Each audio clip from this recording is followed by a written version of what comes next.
Rabbil alamin wa bihi nasta'inu ala umuri dunya waddin wa sallallahu wa sallama ala nabiyyina Muhammadin wa ala alihi wa sahbihi wa man ittaba'a hudahu ila yaumiddin, amma ba'd. Bapak dan ibu-ibu, kaum muslimin wal muslimat, jamaah subuh Masjid Rawdatul Jannah yang semoga dirahmati oleh Allah. Assalamualaikum warahmatullahi wabarakatuh. Alhamdulillah, puji dan syukur tak henti-hentinya kita panjatkan kepada Allah Subhanahu wa taala atas segala nikmat yang telah Allah Subhanahu wa taala anugerahkan kepada kita semua. Salawat serta salam semoga senantiasa tercurah kepada junjungan kita Nabi Muhammad, kepada keluarga, para sahabat dan pengikut beliau hingga akhir zaman. Bapak dan Ibu rahimakumullah, insyaallah di kesempatan pagi hari ini kita akan kembali melanjutkan pelajaran kita membahas Kitabul Jami' dari Bulughul Maram yang disusun oleh Al-Imam Al-Hafidz Ibnu Hajar rahimahullahu taala. Pada pertemuan yang terakhir kita telah bahas hadis dari Abu Hurairah radhiyallahu taala anhu di mana Rasul sallallahu alaihi wasallam bersabda, "Min husni islami mar'i tarkuhu ma la ya'ni."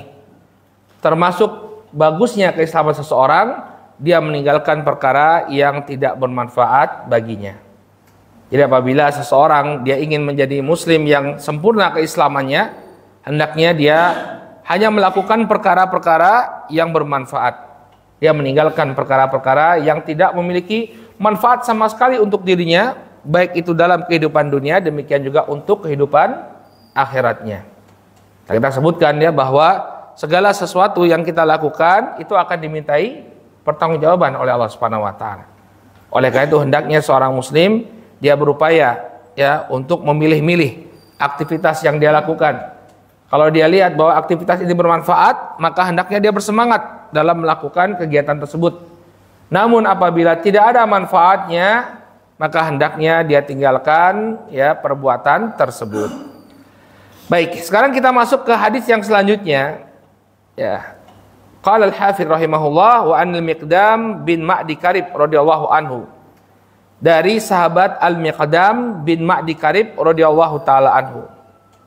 Ya, Al-Miqdam bin Ma'di Karib, beliau adalah salah seorang sahabat Nabi sallallahu alaihi wasallam. Disebutkan oleh Al-Imam Adz-Dzahabi rahimahullah bahwa ada sebagian orang yang meragukan bahwa beliau itu adalah seorang sahabat.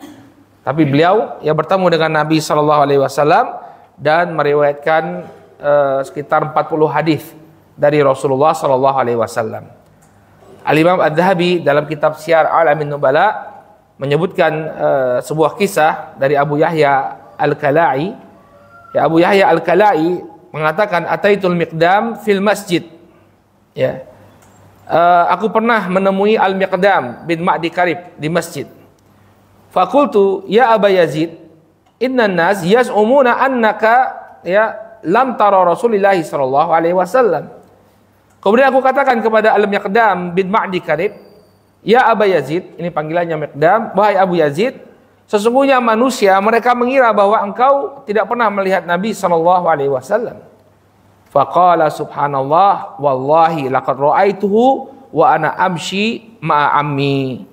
Maka dia bersumpah ya Al-Miqdam bin Ma'di Karib. Dia mengatakan subhanallah, demi Allah, aku telah melihat Rasul sallallahu alaihi wasallam dalam keadaan aku berjalan bersama pamanku.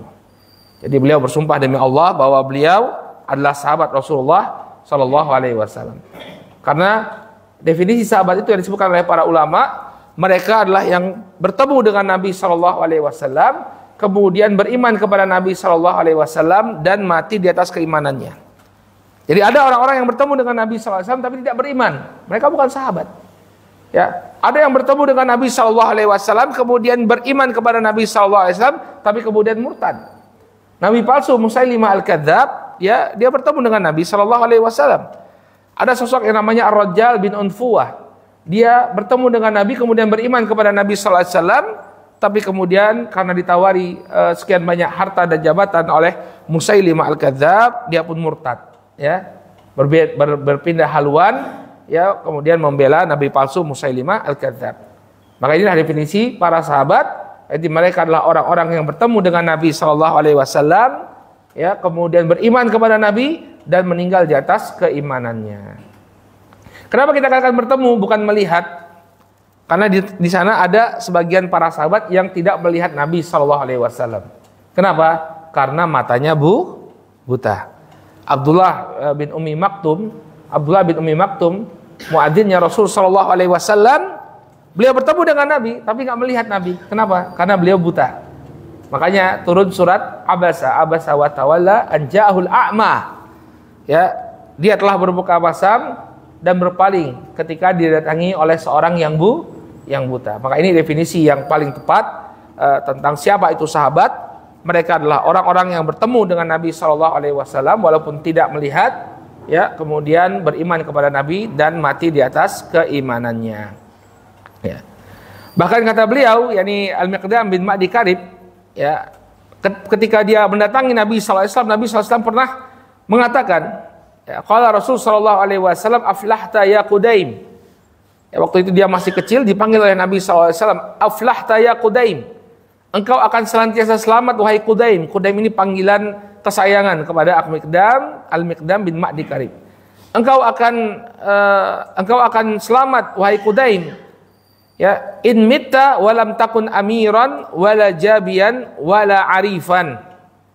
Engkau akan selamat, ya, selama engkau meninggal dunia dalam keadaan engkau bukan menjadi seorang amir, seorang pemimpin.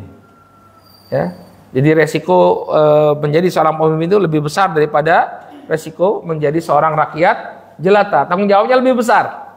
Orang berebut-rebut, ya, mereka berebut kekuasaan, mereka berupaya untuk mendapatkan tampuk kepemimpinan. Padahal tanggung jawab kepemimpinan itu, ya, besar sekali. Dia akan bertanggung jawab terhadap tugas-tugasnya, terhadap orang yang ada di bawahnya. Maka ketika seseorang dia tidak mengemban suatu tugas, suatu jabatan, ini lebih selamat baginya. Wala jabian, demikian juga engkau akan selamat selama engkau tidak menjadi wallahu ta'ala jabian, artinya pemungut pajak, ya, orang yang memunguti pajak. Kemudian wala arifan, demikian juga ketika engkau tidak dikenal. Seseorang itu akan lebih selamat ketika dia menjadi sosok yang tidak dikenal di tengah-tengah masyarakat. Beda dengan orang yang dikenal, apalagi dia menjadi panutan masyarakat. Begitu dia melakukan sebuah kesalahan, begitu dia melakukan sebuah kemaksiatan, ya, bisa dijadikan sebagai legitimasi, ya, bagi masyarakat awam untuk melakukan kemaksiatan yang serupa.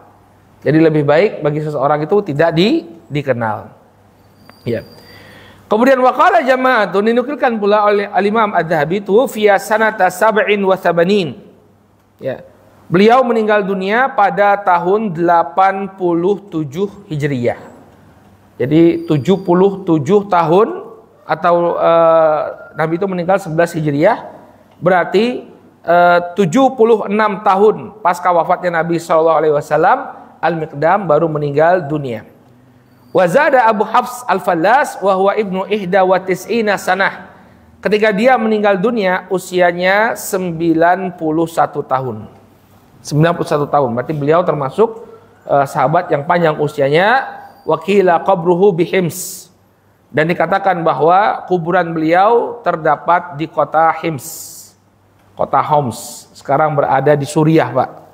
Ya, karena para sahabat dahulu mereka melakukan penaklukan sampai ke Suriah. Sampai sekarang Suriah tetap menjadi negeri muslim. Dulu itu wilayahnya, ya, bangsa Romawi, di bawah kekuasaan Romawi Bizantium, tapi diambil alih oleh kaum muslimin. Jadi beliau dikuburkan di kota Hims. Ini tentang Al-Miqdam bin Ma'di Karib yang hadisnya insyaallah akan kita bahas di pagi hari ini. Qala, beliau mengatakan, qala Rasul sallallahu alaihi wasallam, Rasul sallallahu alaihi wasallam bersabda, ma mala ibnu Adam wi'an syarran min batnin. Tidaklah anak keturunan Adam itu memenuhi suatu tempat, suatu wadah yang lebih buruk daripada perutnya. Akhrajahu Tirmidzi wa hassanahu. Hadis ini kata Al-Imam Ibnu Hajar rahimahullah dikeluarkan oleh Al-Imam At-Tirmidzi dan beliau menghasankannya. Jadi derajat hadisnya adalah hadis yang hasan menurut At-Tirmidzi rahimahullah. Nah, yang dibawakan oleh Al-Hafidz ini adalah redaksi yang lebih pendek. Sebenarnya redaksi hadisnya lebih panjang. Kalau kita lihat, kita rujuk kembali pada Sunan At-Tirmidzi, Nabi SAW mengatakan, ma malau ibnu Adam wi'aan syarran min batnin. Tidaklah anak keturunan Adam itu mengisi sebuah bejana, sebuah wadah yang lebih buruk daripada perutnya. Kemudian kata Nabi SAW, bihasab ibni Adam ya akalatun yuqimna sulbah. Cukuplah untuk anak keturunan Adam ya makanan yang mampu untuk menegakkan tulang sulbinya, tulang punggungnya. Artinya makan itu secukupnya saja. Dalam sebagian riwayat dikatakan lukmatan wa lukmat au lukmatain. Satu suap atau dua suap yang bisa untuk menegakkan tulang sulbinya. Fa in kana la mahalah fa thuluthun li ta'amihi wa thuluthun li syarabihi wa thuluthun li nafsihi, ya, li nafasihi. Maka apabila dia mau tidak mau dia harus makan banyak, maka cukupkan sepertiga lambungnya itu untuk makanan, sepertiga untuk minuman, dan sepertiga lagi untuk nafasnya. Jadi lambungnya itu diisi dengan sepertiga makanan, jangan semuanya diisi dengan makanan. Sepertiga untuk makanan, kemudian sepertiga untuk minuman, dan sepertiga untuk nafasnya. Artinya rongga lambung itu tetap harus ada udaranya. Baik, apa makna hadis ini Bapak dan Ibu rahimani wa rahimakumullah? Kita nukilkan penjelasan dari Al-Imam As-San'ani rahimahullah dalam Subulus Salam. Beliau menyebutkan wal haditsu dalilun ala dhammi tawassu'i fil ma'kuli wasyibai wal imtila.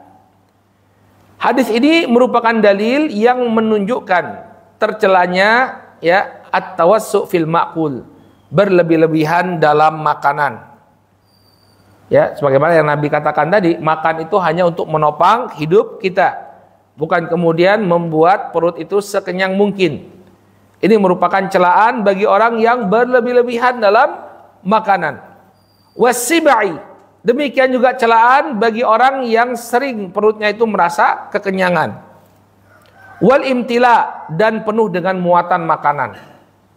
Jadi intinya hadis ini merupakan celaan bagi orang-orang yang berlebihan makannya. Demikian juga selain ini merupakan celaan bagi orang yang berlebihan dalam makan, wal ikhbaru anhu bi annahu syarr. Hadis ini mengkhabarkan bahwa perbuatan tersebut merupakan perbuatan yang buruk. Kenapa dikatakan makan berlebihan itu adalah perbuatan yang buruk? Lima fihi minal mafasid ad-diniyah wal badaniyah. Karena ya pada perbuatan terlalu banyak makan itu terdapat kerusakan-kerusakan baik dari sisi agama, demikian juga dari sisi jasmani kita. Kalau dari sisi jasmani kita semua sepakat ya bahwa terlalu banyak makan ini akan memudaratkan. Munculnya penyakit ya, kolesterol, kemudian obesitas, kemudian serangan jantung dan lain sebagainya. Ini bermula dari makan yang berlebihan. Ya, makanya seharusnya kita memang betul-betul membatasi makan. Kenapa? Karena makan yang berlebihan ini akan mengakibatkan kemudaratan. Kalau dari sisi jasmani, ya hampir dari semua kita paham.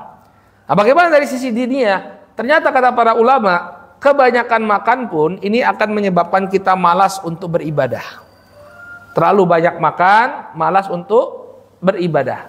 Misalnya dia makan, kemudian penuh perutnya, kemudian terdengar suara azan, Allahu Akbar, Allahu Akbar, panggilan untuk menunaikan salat.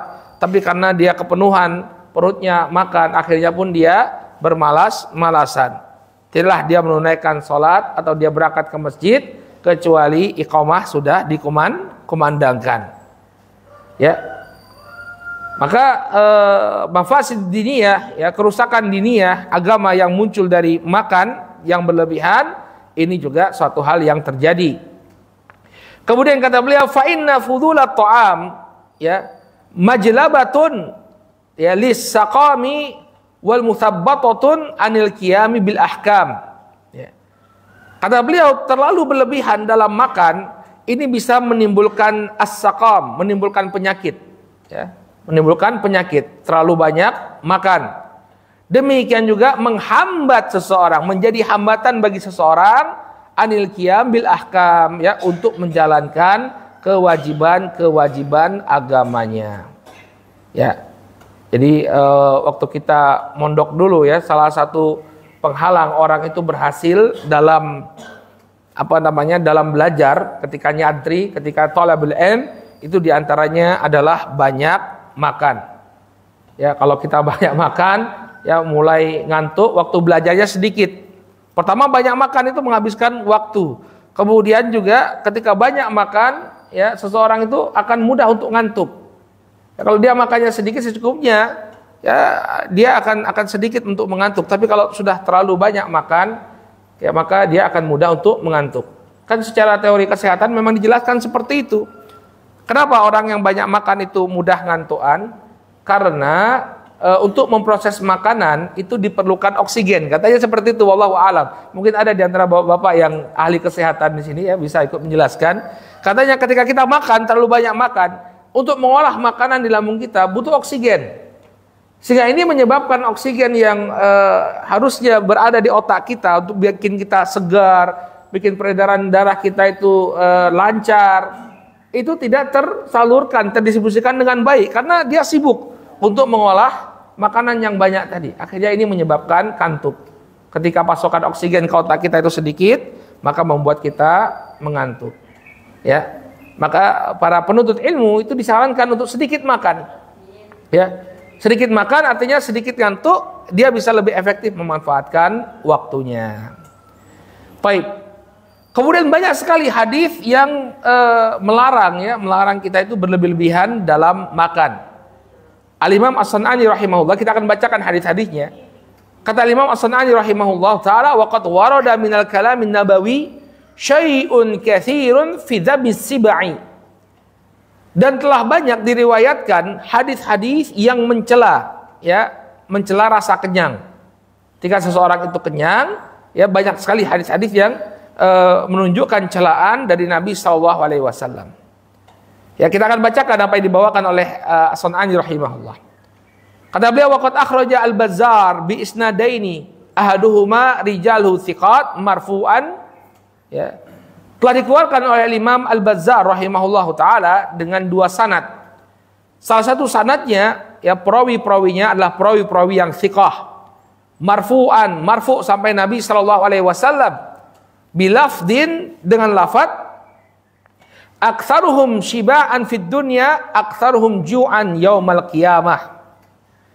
Ya, orang yang paling banyak merasa kenyang di antara mereka di dunia, maka dia akan paling banyak merasakan lapar pada hari kiamat. Ya, demikian yang diucapkan oleh Nabi sallallahu alaihi wasallam. Apa maksudnya? Maksudnya ketika seseorang dia sibuk untuk memenuhi syahwat perutnya. Ya, dia ingin makan ini, makan itu, makan ini, makan itu, sehingga kemudian melalaikan dia dari kewajibannya kepada Allah Subhanahu wa taala, maka bisa jadi ya karena kelalaian tersebut ya dia diazab oleh Allah Subhanahu wa taala.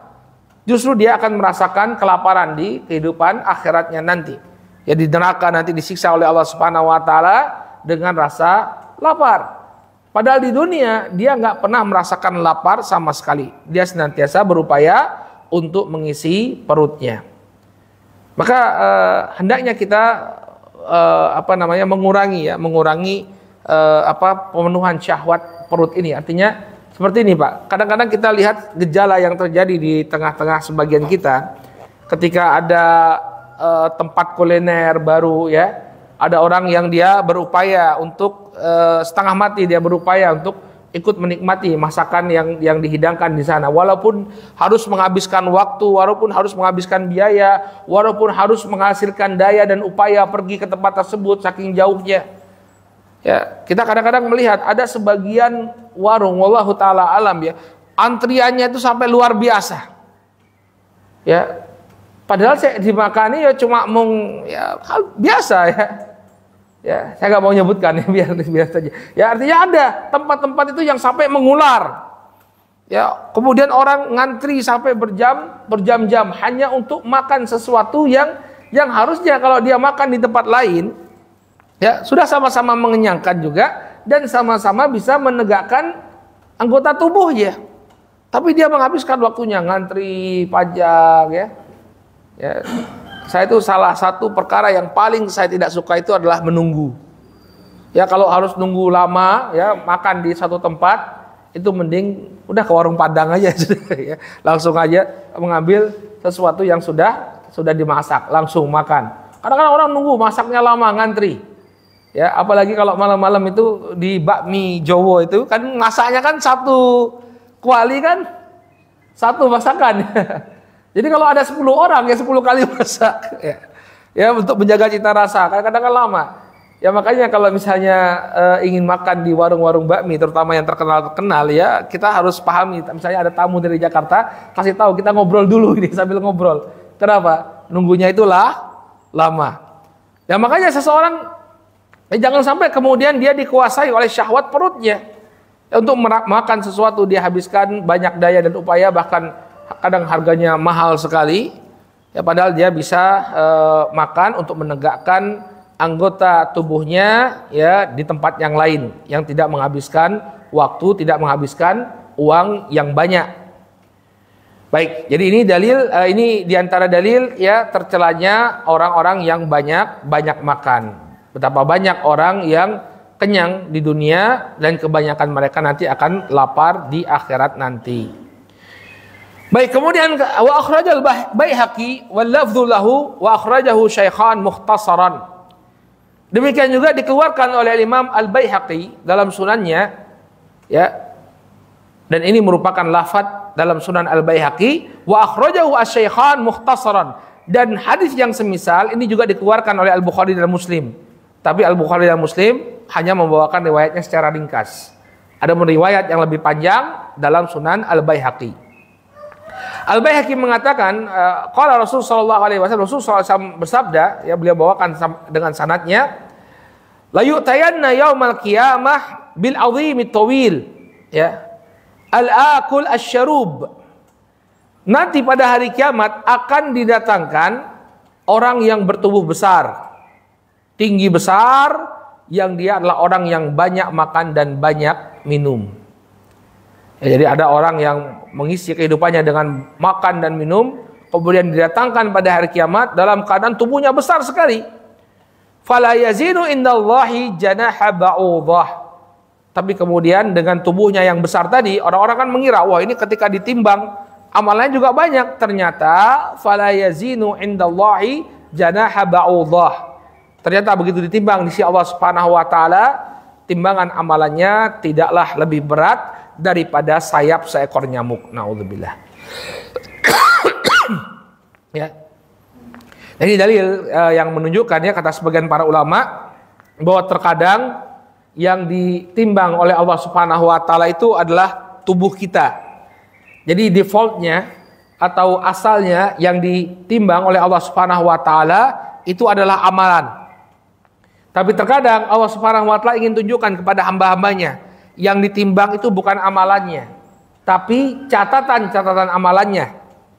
Seperti hadisnya Sahibul Bitaqah, ada orang yang dia tidak punya amalan kebaikan, ya dia amalan keburukannya panjang sekali, lembaran-lembaran yang mencatat keburukannya panjang sekali, ketika dibentangkan sepanjang mata memandang. Kemudian ditaruh di salah satu anak timbangan.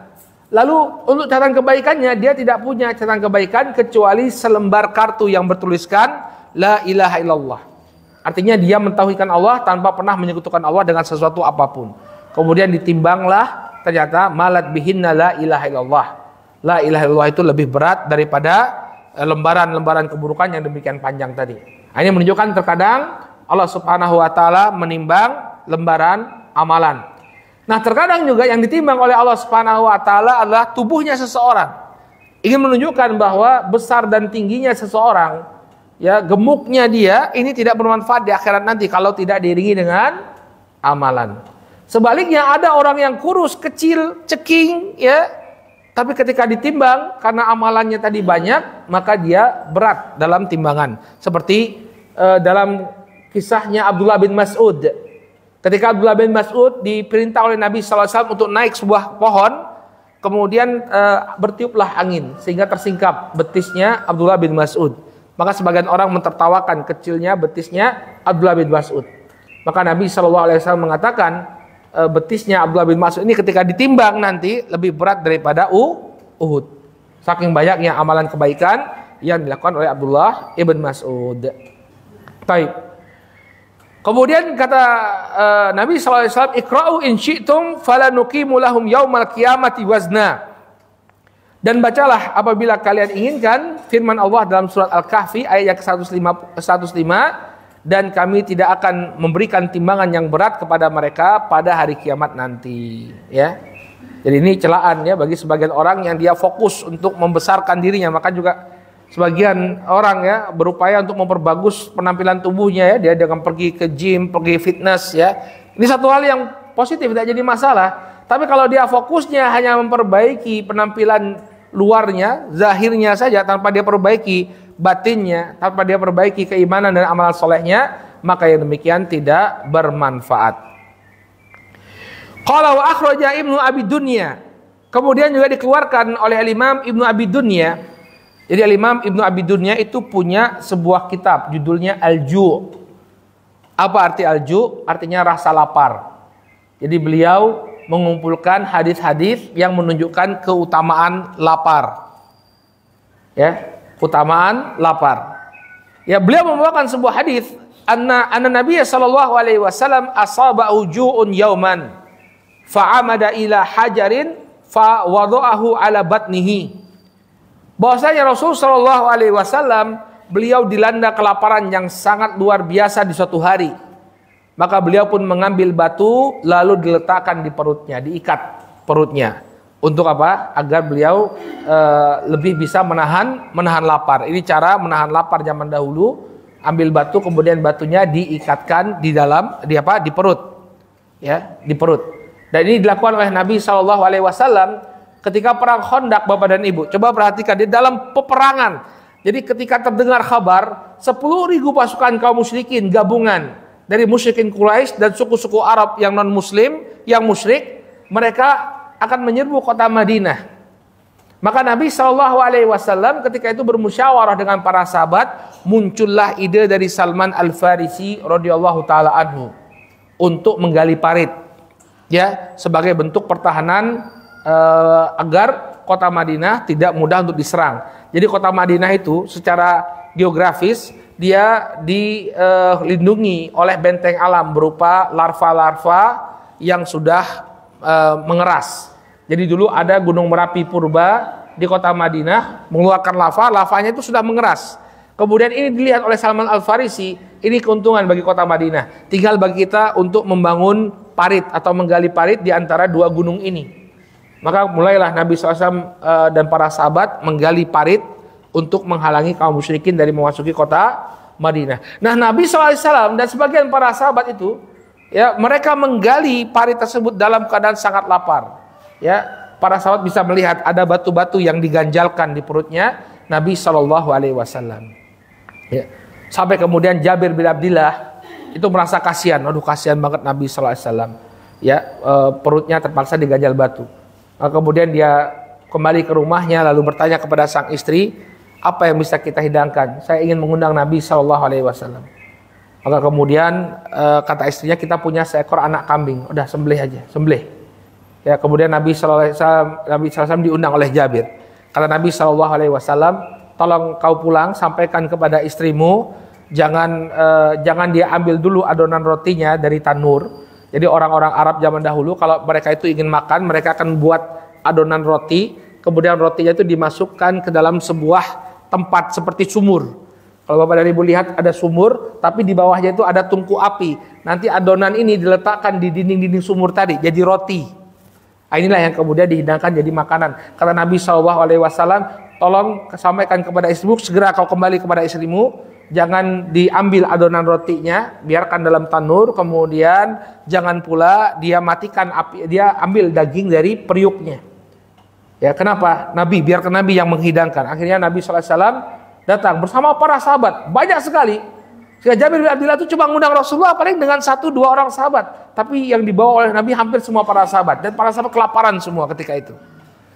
Lalu Nabi SAW kemudian mengambil makanan tersebut satu persatu. Setelah sahabat ini selesai makan, datang lagi sampai semuanya makan. Ya, ternyata daging diperiuk dan roti yang ada di dalam tanur itu semuanya masih komplit, tidak berkurang sedikit pun, baru kemudian dimakan oleh Jabir dan istrinya. Ini mukjizat dari Rasul sallallahu alaihi wasallam. Nah, ketika beliau menahan lapar seperti itu, beliau mengatakan ala rubban nafsin ya ta'imatin na'imatin fid dunya ja'iatan ariyatan yaumal qiyamah. Ya, betapa banyak orang yang dia merasa kenyang ya, ta'imatin artinya dia sering terpenuhi kecukupan makannya. Naimah, hidup dalam begitu enak ya, dalam kondisi yang begitu enak di dunia. Ja'iatan ariyatan yaumal qiyamah, dia berubah menjadi orang yang lapar dan tidak berpakaian sama sekali pada hari kiamat nanti. Artinya dalam keadaan yang sangat terhina. Ala rubba mukrimin li nafsihi wa huwa laha muhinun. Betapa banyak orang yang berupaya untuk memuliakan dirinya tapi ternyata dia direndahkan. Ala rubba muhinun li nafsihi wa huwa laha mukrimun. Dan ketahuilah bahwa betapa banyak orang yang dia merendahkan dirinya tapi kemudian dia pun dimuliakan.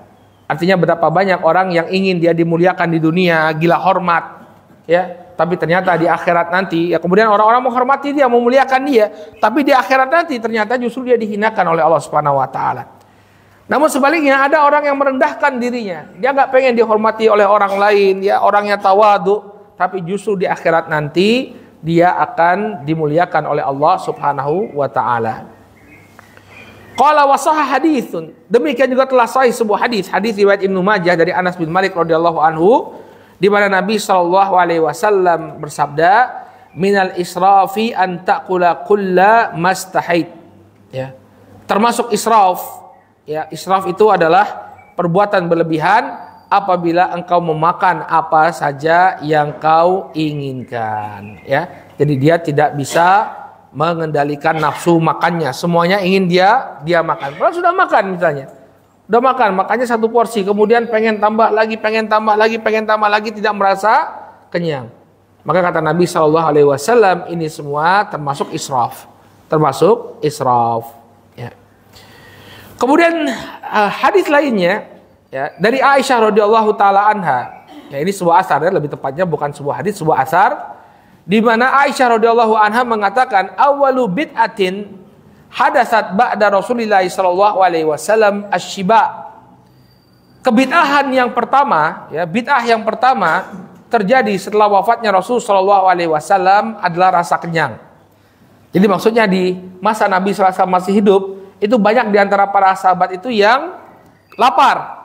Tapi begitu terjadi futuhat, ya, penaklukan demi penaklukan, ya, di mana wilayah Romawi dan Persia mulai satu persatu masuk ke dalam wilayah kekuasaan kaum muslimin, maka mulai sejahtera kaum muslimin. Ya, yang sebelumnya mereka biasa kelaparan, sekarang nggak pernah lagi kelaparan, mereka kekenyangan. Ya, maka kata Aisyah, bid'ah yang pertama muncul pasca wafatnya Nabi SAW adalah rasa kenyang. Innal qauma lamma syabi'at butunuhum ya jamahat bihim nufusuhum ila dunya. Ya. Kemudian kata Aisyah radhiyallahu taala anha, sesungguhnya suatu kaum apabila perut-perut mereka telah kenyang, maka mereka telah menjerumuskan jiwa-jiwa mereka kepada dunia, enggak mikir lagi akhirat. Ketika semua orang itu perutnya sudah kenyang, ya sibuk dia dengan dunia. Ya, sibuk dengan syahwat dunia, beda dengan orang yang lapar. Jadi bisa kita rasakan ketika kita lapar dalam keadaan puasa. Ya, mana Pak yang lebih mudah untuk taat? Kita kenyang atau ketika kita berada dalam keadaan berpuasa?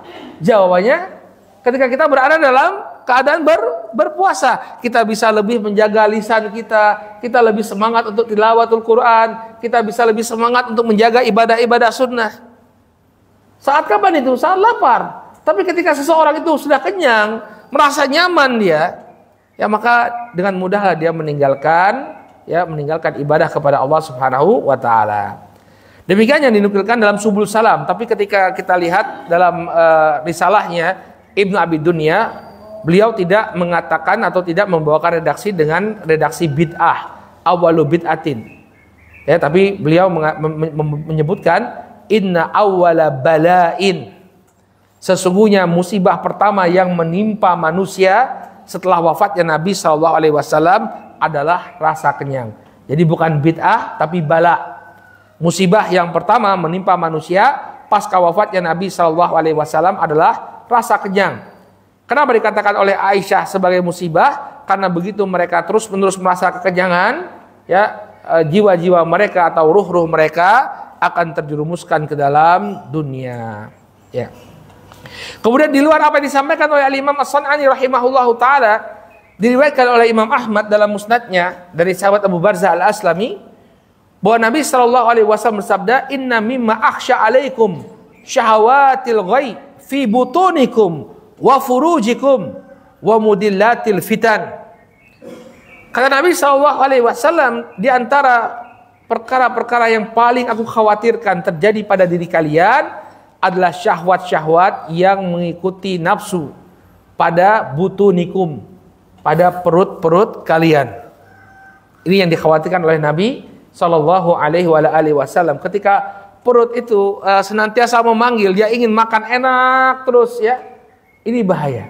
Ini bisa menjerumuskan seseorang pada perbuatan dosa. Makanya sebenarnya kita khawatirkan, ya, sekarang itu anak-anak di pondok pesantren, ya, kebanyakan pondok pesantren itu kan sudah maju-maju sekarang, ya. Kehidupan itu sudah sangat enak. Anak itu makan di di tempat makan mereka itu menunya tuh enak-enak. Saya lihat video-video yang dibuat oleh sebagian pondok, ya. Menu makanan tuh enak-enak, ya. Setiap hari ayam, ikan, udang, masya Allah, ya. Dan itu rutin 3 kali sehari. Makanya enak-enak, bergizi semua. Ya, tapi pondok-pondok zaman dulu, masya Allah, ya, makannya seadanya, ya. Kadang satu telur dibagi, ya, telur dadar dibagi beberapa orang, ya, lainnya ya pakai, yang penting banyak kuahnya saja ketika makan, ya. Makannya kemudian nggak kayak sekarang, ya, makannya pakai piring, pakai nampan, kemudian diambilin oleh petugasnya yang piket, ya. Nah, kalau di pondok-pondok itu ya masak sendiri, ya, urunan, kemudian pakai nampan, satu nampan, orang 5, orang 7 makan dari satu nampan. Biasa hidup prihatin. Tapi sekarang anak-anak pondok itu, masya Allah, ya, kamarnya AC, laundrynya dicuciin, ada petugas cucinya, kemudian makannya pun masya Allah enak sekali. Tapi ini sebenarnya ada satu hal yang membuat kita gembira saja. Ini menunjukkan bahwa orang-orang kaya pun sekarang sudah mulai memondokkan anak-anaknya. Kalau dulu yang memondokkan itu kebanyakan orang-orang susah, anak-anaknya dipondokkan, ya. Karena nggak mampu sekolah, ya udah di pondok aja lah, kamu pondok aja lah, murah meriah gitu. Kalau sekarang sudah besar-besar pondoknya, bahkan biaya sekolah di pondok itu lebih besar daripada kuliah di kampus terkenal, ya.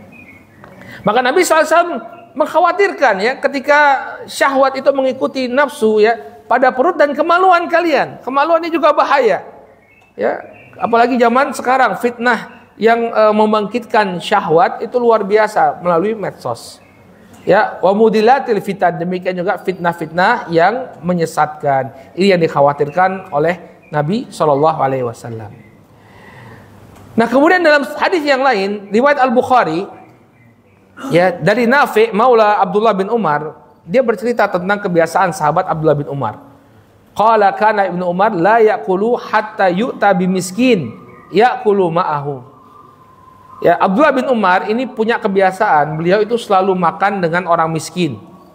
Jadi ada orang miskin yang datang kemudian makan bersama beliau. Fa adkhaltu rajulan yaqulu ma'ahu. Maka kemudian kata kata Nafi', ya, maulanya Abdullah bin Umar, aku pun memasukkan seorang laki-laki untuk makan bersama beliau. Fa'akala katsiran, maka kemudian orang tersebut makan dengan begitu banyak, kemaruk, ya, jadi makannya banyak sekali. Faqala ya Nafi' la tudkhil hadza alayya. Kemudian setelah makannya selesai, Abdullah bin Umar mengatakan kepada Nafi', wahai Nafi', jangan lagi kau masukkan orang ini untuk makan bersamaku. Kenapa? Sami'tu Nabiyya sallallahu alaihi wasallam yaqul al-mu'minu ya'kulu, ya, fi mi'a wahidin wa kafirun ya'kulu fi sabati am'a. Kata Nabi sallallahu alaihi wasallam, orang yang beriman itu makan dengan 1 usus. Sementara orang yang kafir mereka makan dengan 7 usus. Apa maknanya? disebutkan oleh Al-Hafidz Ibnu Hajar bahwa ini adalah kebiasaan kaum muslimin di masa Nabi Shallallahu Alaihi Wasallam. Ya, jadi ada banyak tafsiran terhadap penggalan ini, tapi kata Al-Hafidz Ibnu Hajar maksudnya orang muslim itu dulu kebiasaan mereka itu sedikit makan. Adapun orang kafir kebiasaannya mereka banyak makan. Jadi kebiasaan banyak makan ini di zamannya Nabi SAW adalah kebiasaannya orang-orang kafir. Nah, terakhir yang berkaitan dengan pembahasan kita, ya, Bapak dan Ibu rahimani wa rahimakumullah, kita sebutkan sebuah mutiara hikmah dari Luqman Al-Hakim. Jadi Luqman Al-Hakim ini ya, salah satu figur yang disebutkan di dalam Al-Quran. Bahkan ada surat namanya surat Luqman. Luqman ini dia bukan nabi, dia adalah orang saleh yang berasal dari kaum atau dari suku Nuba. Suku Nuba ini adalah suku yang terletak di daerah Sudan. Jadi digambarkan Luqman ini orangnya berkulit hitam, rambutnya keriting, kemudian hidungnya pesek. Ya, dalam tafsir Ibnu Katsir disebutkan tentang ciri-ciri Luqman Al-Hakim. Tapi dia dikenal dengan ucapan-ucapannya yang penuh dengan hikmah. Al-Imam As-San'ani rahimahullah menyebutkan dalam Subul Salam, wa qala Luqman li ibnihi. Dahulu Luqman Al-Hakim dia pernah mengatakan kepada putranya, ya bunayya, idza tala'at al-mi'dah namat al-fiqrah. Wahai putraku, apabila lambungmu telah terisi penuh, maka pikiranmu akan mati, akan tertidur. Artinya seseorang itu akan tumpul pikirannya kalau perutnya itu kenyang.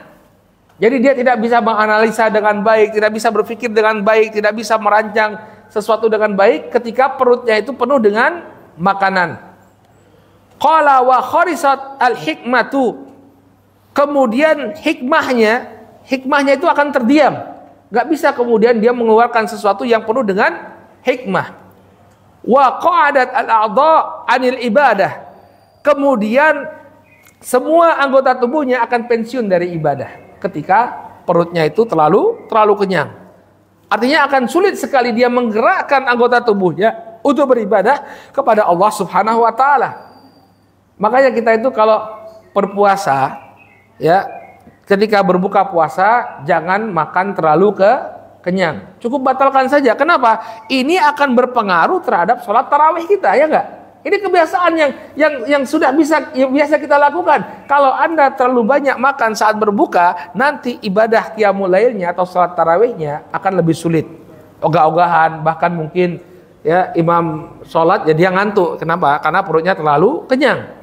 Ini kata Luqman Al-Hakim, ya wa qa'adat al-a'dha 'anil ibadah. Ya, anggota-anggota tubuhnya akan berhenti, pensiun dari ibadah. Qala wa fil khuluwi 'anit ta'am fawaid.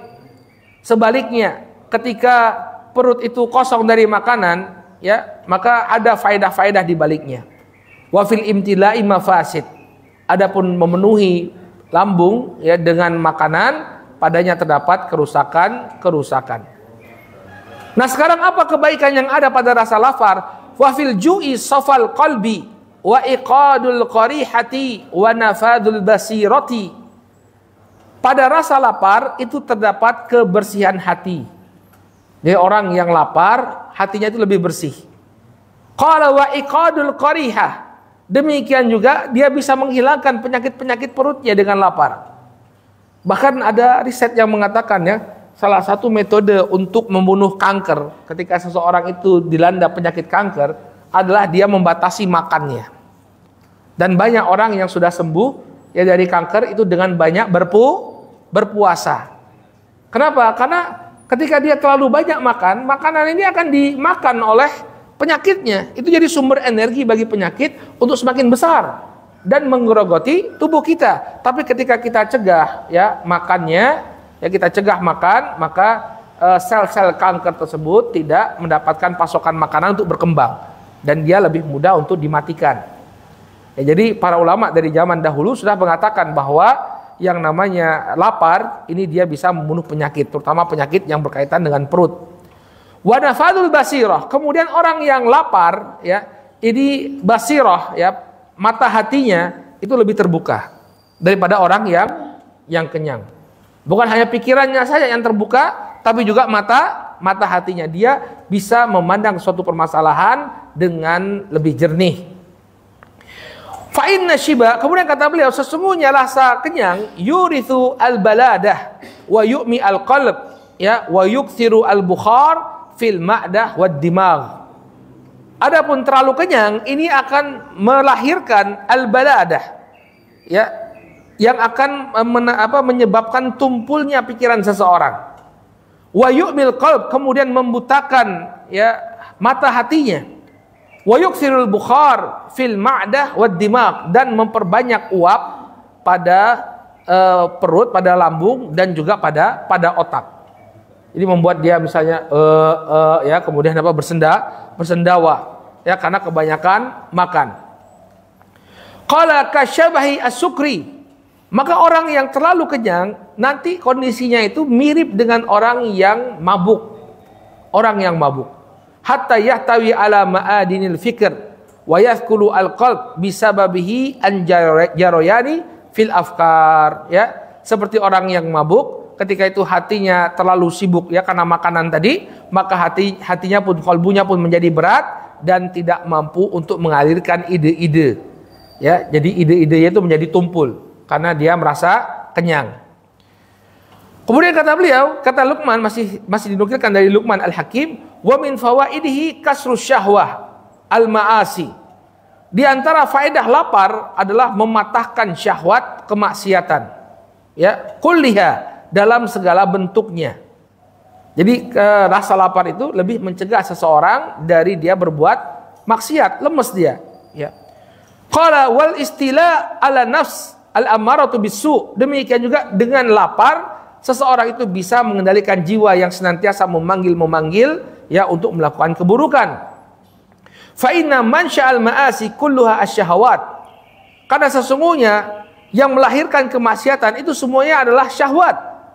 Wal quwa wal maddatal quwa asyahawat, demikian juga kekuatan, ya, kekuatan dalam melakukan kemaksiatan itu kembali pada kekuatan syahwat. Wasyahawatu la mahalah al-at'imah, ya, falyak liluha wa yudaif kulla syahawati wa quwwah.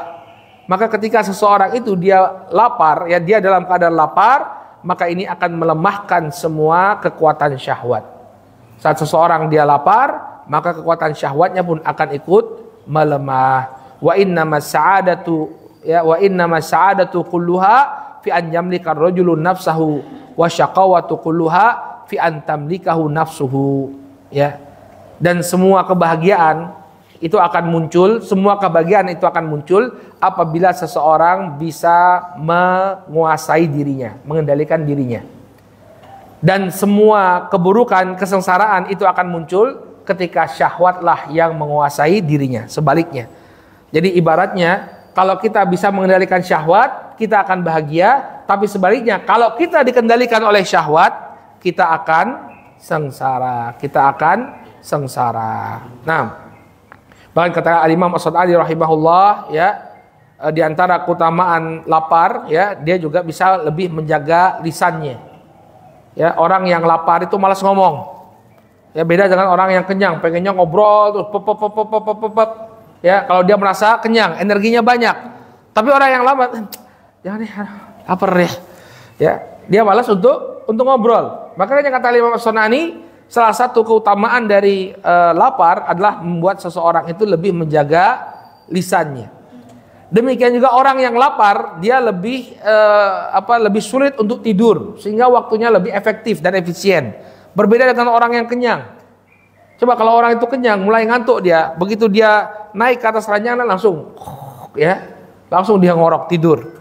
Maka waktunya tersita untuk tidur.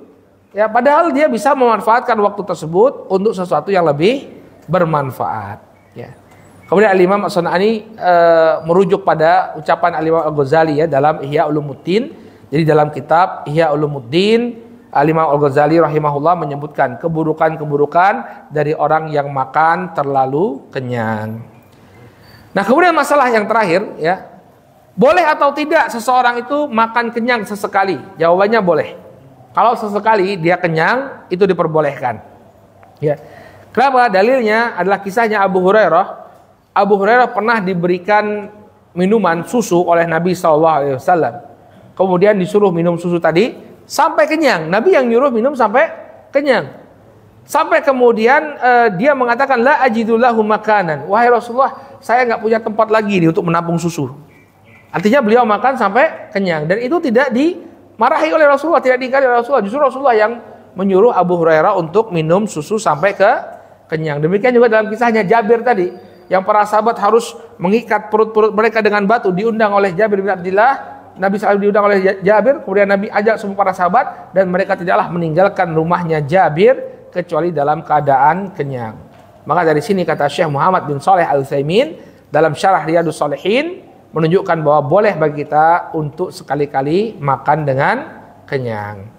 Taib wallahu taala alam bisawab. Demikian bimbingan Nabi SAW agar kita menjaga perut kita. Ya, tadi kata beliau SAW dalam hadis yang Al-Miqdam bin Ma'di Karib, cukuplah seorang anak Adam itu makan 1 atau 2 suapan untuk menegakkan tulang punggungnya.